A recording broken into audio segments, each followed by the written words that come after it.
Cette conférence de presse a été tenue à l'issue, on va dire, du communiqué, un guillemets qui est paru dans la presse, disant que le conseil d'administration de l'UCAD avait décidé de ne pas lancer l'appel à candidature pour le poste de recteur de l'UCAD, qui arrive à échéance d'ailleurs le 22 juillet prochain, donc dans moins de 2 semaines.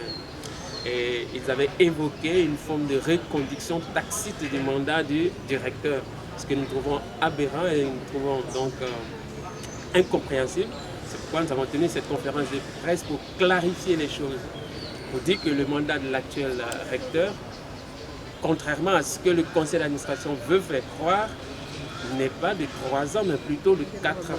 Parce que sa nomination, donc, qui a été actée en 2020, est postérieure à la loi qui fixe le mandat des recteurs à 4 ans.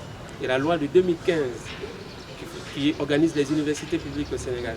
Donc le conseil d'administration soit ne connaît pas les tests, malheureusement, ou soit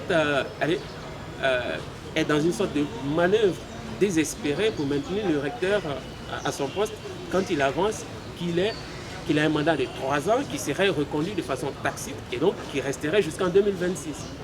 Et donc c'est pour dénoncer ces faits-là que nous avons tenu cette conférence de presse.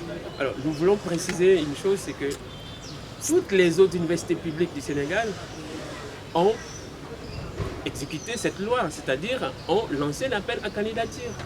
Au nom de quoi l'UCAD pourrait échapper à cette loi?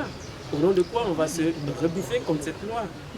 Et donc c'est ce que nous dénonçons dans le premier temps. Donc, après ce rappel, ce que je voulais dire, à l'issue, donc à l'échéance du 22 juillet prochain, si l'appel n'est pas lancé, alors ce que nous demanderons tout simplement, c'est que le président de la République, d'ailleurs, qui en a le pouvoir, parce que le recteur a été nommé par décret, donc il peut être mis fin à ses fonctions par décret.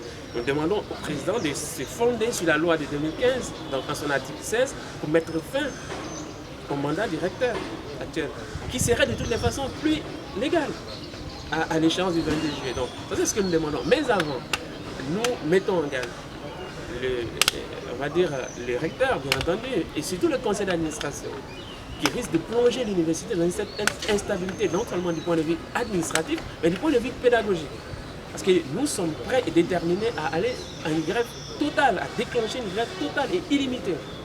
Ça, c'est la première chose. Et cette grève-là pourrait aboutir au blocage des examens, à la je parle de la complication, mais en tout cas au blocage des délibérations.